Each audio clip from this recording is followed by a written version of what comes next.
चाहे कितने ही सगे हों। इन 3 लोगों पर कभी विश्वास नहीं करना चाहिए। एक समय की बात है। मध्य देश में एक बहुत ही सुंदर नगर था। उस नगर में एक चोर रहता था।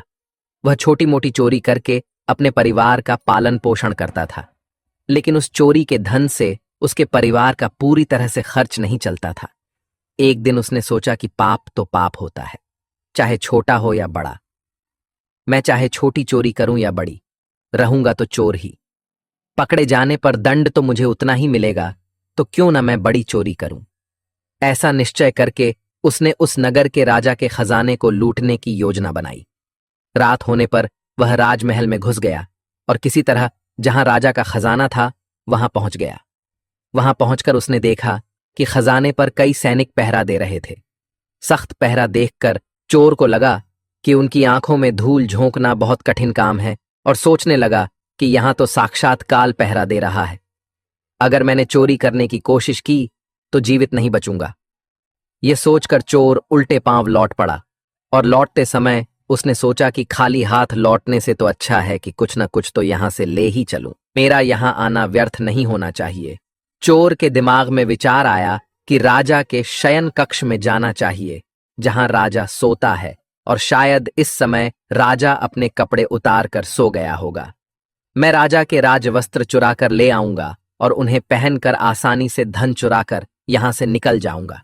पहरेदारों को लगेगा कि मैं राजा हूं, इसलिए वे मेरे रास्ते में नहीं आएंगे और मेरा काम आसान हो जाएगा। ऐसा निश्चय करके चोर राजा के शयन कक्ष के पास पहुंच गया और उसने धीरे से पर्दा हटाकर देखा तो अंदर का नजारा देखकर आश्चर्यचकित रह गया। उसने देखा कि राजा अपने पलंग पर गहरी नींद में सो रहे हैं और उनकी रानी अर्धनग्न अवस्था में पलंग पर बैठी हुई है। रानी को जागता हुआ देखकर चोर के हाथ पैर फूल गए और वह एक तरफ दीवार से सटकर खड़ा हो गया और रानी के सो जाने का इंतजार करने लगा। थोड़ी देर बाद फिर उसने पर्दा हटाकर देखा कि रानी सोई हैं या नहीं, क्योंकि रानी सो जाए तो राजा के वस्त्र चुराए जाएं। चोर ने देखा कि रानी अभी भी उसी तरह बैठी हुई थी। यह देखकर चोर वहां रखी हुई टेबल पर बैठने लगा। जैसे ही वह टेबल पर बैठा तो उस पर रखी हुई पानी की गिलास नीचे गिर गई। उस आवाज को सुनकर राजा की नींद तो नहीं खुली, परंतु रानी तलवार लेकर बाहर आ गई और तलवार चोर की गर्दन पर रख दी और बोली, कौन है तू और यहां किस लिए आया है? सच सच बता, वरना तेरा सिर धड़ से अलग कर दूंगी। चोर डर के मारे पसीने से लथपथ हो गया और हाथ जोड़कर गिड़गिड़ाता हुआ बोला, रानी साहिबा, मेरी जान बख्श दो। मैं एक गरीब चोर हूं और चोरी करने के उद्देश्य से ही यहां आया हूं। छोटी मोटी चोरी करके अपने परिवार का पालन पोषण करता हूं। आप मुझे मार दोगी तो मेरे बच्चे अनाथ हो जाएंगे। मैं वचन देता हूं कि इस बार मुझे छोड़ दो। मैं कभी दोबारा राजमहल की तरफ मुड़कर नहीं देखूंगा। मेरे छोटे छोटे बच्चों पर रहम करो। रानी को उस पर दया आई और उसने कहा, सुनो, मैं तुम्हें एक शर्त पर छोड़ सकती हूं। मैं इस समय काम से पीड़ित हूं। यदि तुम मेरे साथ समागम करोगे तो मैं तुम्हें यहां से जाने दूंगी, वरना एक ही झटके में तुम्हारा सिर काट दूंगी।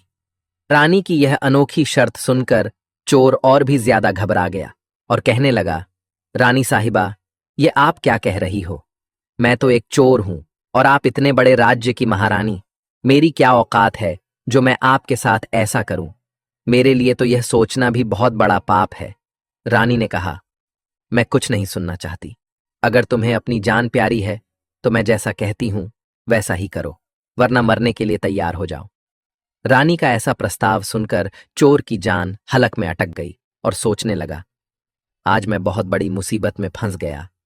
यदि मैंने रानी की बात नहीं मानी तो भी मारा जाऊंगा और मान ली तो भी मारा जाऊंगा। चोर बहुत बड़ी दुविधा में पड़ गया कि क्या करूं।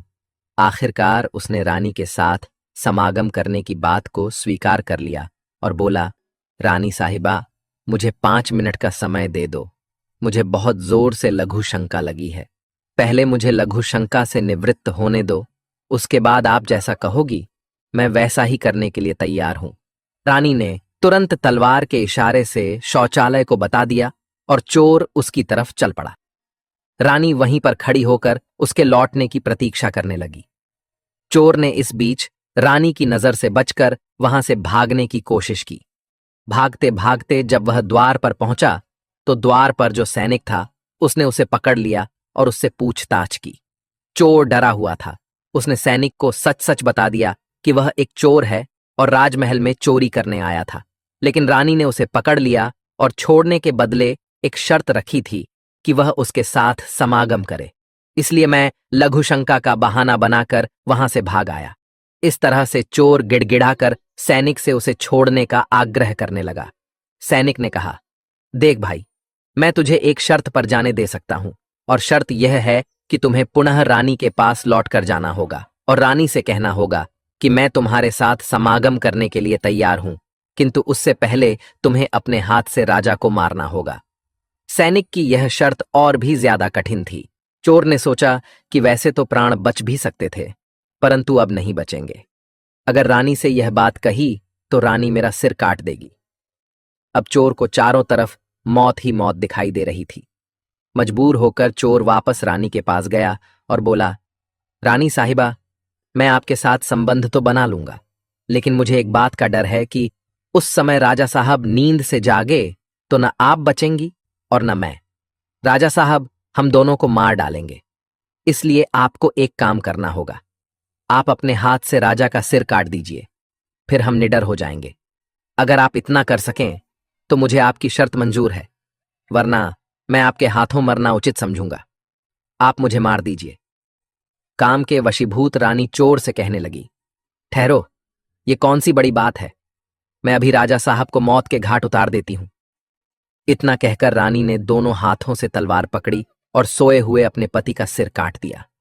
जब रानी ने राजा का सिर काट दिया तो सारा कमरा खून से लथपथ हो गया और राजा के खून से रानी भी भीग गई। वह भयानक दृश्य देखकर रानी बेहोश होकर गिर पड़ी और उसी समय चोर वहां से फरार हो गया।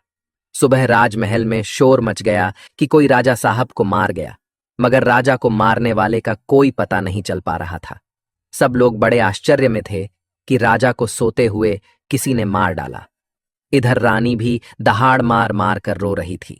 इस रहस्य को पूरे राजमहल में केवल वही सैनिक जानता था कि रानी और उस चोर में से किसी एक ने ही राजा को मारा है, परंतु उसने इस बात की चर्चा किसी से नहीं की। राजा के अंतिम संस्कार की पूरी तैयारी हो चुकी थी। उधर रानी ने घोषणा की कि वह अपने राजा के साथ सती होना चाहती है। यह जानकर किसी ने रानी पर संदेह नहीं किया, क्योंकि अगर रानी ने राजा को मारा होता तो वह राजा के साथ सती क्यों होती। इधर रानी सारे सिंगार करके राजा के साथ चिता पर जाकर बैठ गई।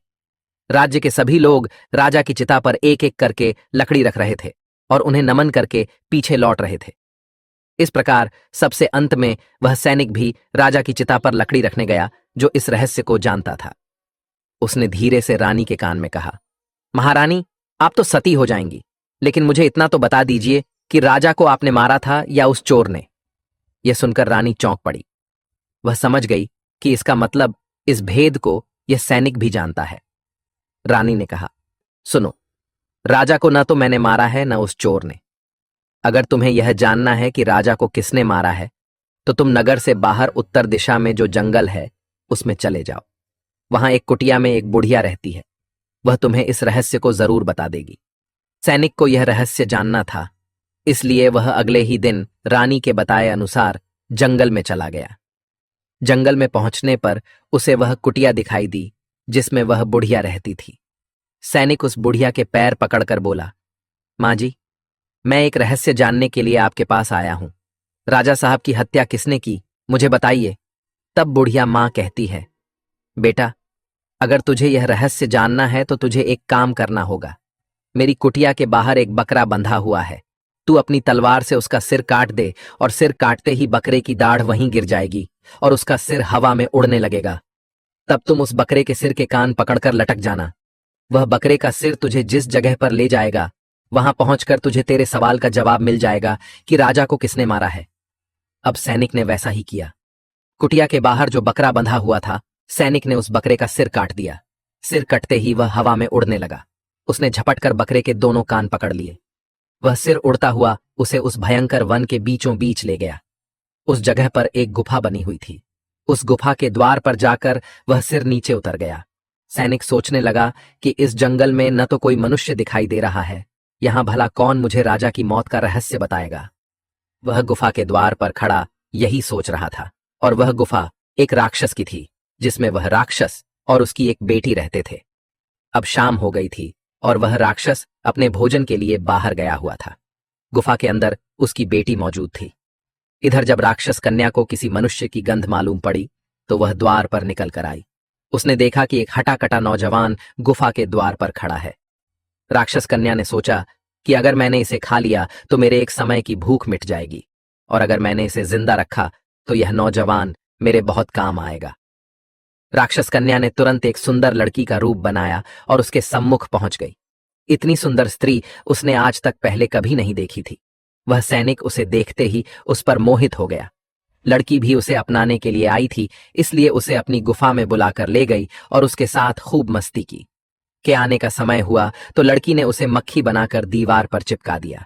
राक्षस आया और उसने लड़की से पूछा, बेटी, मुझे किसी मनुष्य की गंध मालूम पड़ रही है। मुझे लगता है कि कोई आदमी हमारी गुफा में घुस आया है। तब बेटी बहाना बनाती हुई बोली, पिताजी, कैसी बात कर रहे हैं? हमारे होते हुए कौन मनुष्य यहां आने की हिम्मत करेगा? मैं तो उसे कच्चा चबा जाऊंगी। इस तरह उसने राक्षस को गुमराह कर दिया। अब वह राक्षस कन्या रोज उसे रात होने पर पुरुष बना देती थी और दिन में उसे मक्खी बनाकर दीवार पर चिपका देती थी। इस प्रकार सैनिक को राक्षस की गुफा में रहते रहते काफी दिन बीत चुके थे। अब उसे अपनी पत्नी और बच्चों की याद आने लगी, परंतु वह राक्षस कन्या के चंगुल से नहीं निकल पा रहा था। एक दिन उसे मौका मिल गया और वह किसी तरह रात में वहां से भाग निकला। भागते भागते कई दिनों के बाद वह अपने नगर पहुंच गया। अपने घर पहुंचकर उसे बहुत खुशी हुई। अपने बच्चों से मिलकर वह बहुत प्रसन्न हुआ। वह सोचने लगा, अच्छा हुआ जो मैं वहां से चला आया, न जाने कब तक वह मुझे मक्खी बनाकर वहां रखती। इस तरह उस सैनिक की अपने घर पर रहते हुए काफी दिन बीत गए। एक दिन उसे फिर उस लड़की की याद आई। अब तो दिन रात वह उसके ख्यालों में खोया रहता। उसकी सुंदरता को याद कर उससे मिलने की इच्छा करता। उसके बिना न खाना अच्छा लगता न पीना। हर समय यही सोचता था कि उससे किस तरह मिलन होगा। सैनिक उस राक्षस कन्या से मिलने के लिए तड़पने लगा और उसने फिर से उसके पास जाने का निश्चय किया। उसने सोचा, पिछली बार तो मुझे उस बुढ़िया ने पहुंचा दिया था, लेकिन अब मैं वहां से भाग कर आया हूं, इसलिए मुझे रास्ते का भी ज्ञान नहीं है। क्यों न मैं एक बार फिर उस बुढ़िया की सहायता ले लूं। ऐसा सोचकर वह उस बुढ़िया की कुटिया पर पहुंच गया और हाथ जोड़कर बोला, हे माता, एक बार मुझे फिर से उसी स्थान पर भेज दो जहां पर मुझे पहले भेजा था। अब वह सैनिक राजा की हत्या का रहस्य भूल चुका था। वह राक्षस कन्या से मिलने की बेचैनी उसके अंदर बढ़ती जा रही थी। वह बुढ़िया समझ गई कि यह काम के वशीभूत है। उस बुढ़िया ने कहा, बेटा, पहले तो मेरे पास एक बकरा था जिसके कान पकड़कर तुम वहां चले जाते, अब तो वह भी नहीं है। अब मैं तुम्हें कैसे पहुंचाऊं? तब सैनिक ने कहा, हे माता, मैं जीवन भर आपका गुलाम रहूंगा, एक बार उस लड़की से मुझे मिला दो। बुढ़िया ने कहा, बेटा, मैं तुझे मिला तो दूंगी, पर इसके लिए तुझे अपने बेटे को मेरे पास लाना होगा। सैनिक बोला, यह कौन सी बड़ी बात है? इतना कहकर सैनिक अपने बेटे को बुलाकर ले आया। बुढ़िया ने कहा, बेटा, जिस तरह तुमने बकरे का सिर काटा था, उसी तरह तुम अपने बेटे का सिर भी काट देना। फिर उसी तरह इसका सिर भी हवा में उड़ने लगेगा। तुम इसका सिर पकड़ लेना और यह तुम्हें उसी स्थान पर पहुंचा देगा। काम के वशीभूत वह सैनिक अपने बेटे का सिर काटने के लिए तैयार हो गया। जैसे ही उसने तलवार लेकर बेटे का सिर काटना चाहा, तब उस बुढ़िया ने उसका हाथ पकड़ लिया और कहने लगी, ठहरो, यही तुम्हारे प्रश्न का जवाब है। चाहे कितने ही सगे हों, इन तीन पर कभी भी विश्वास नहीं करना चाहिए। पहला, राजा को न चोर ने मारा था और न रानी ने। राजा को हवस ने मारा था। जिस तरह काम वासना में अंधा होकर तुम अपने बेटे को मारने के लिए तैयार हो गए, इसी हवस के वशीभूत होकर मनुष्य अंधा हो जाता है और गलत से गलत काम भी कर जाता है। दूसरा, धन के लालच में आकर कोई भी किसी को मार डालता है। और तीसरा, क्रोधी व्यक्ति क्रोध में अंधा होकर सब कुछ भूल जाता है और वह सब कर डालता है जिससे जीवन भर उसे पछताना पड़ता है। क्रोध में उसकी बुद्धि विवेकहीन हो जाती है और वह अपना पराया कुछ नहीं देख पाता। इन तीनों से हमेशा बचकर रहना चाहिए, अन्यथा जीवन भर पछताना पड़ता है। मित्रों, आशा करते हैं कि आपको हमारा यह सुनाई गई कथा अच्छी लगी होगी। अगर आपको यह कथा अच्छी लगी तो प्लीज वीडियो को लाइक करें और चैनल को भी सब्सक्राइब करें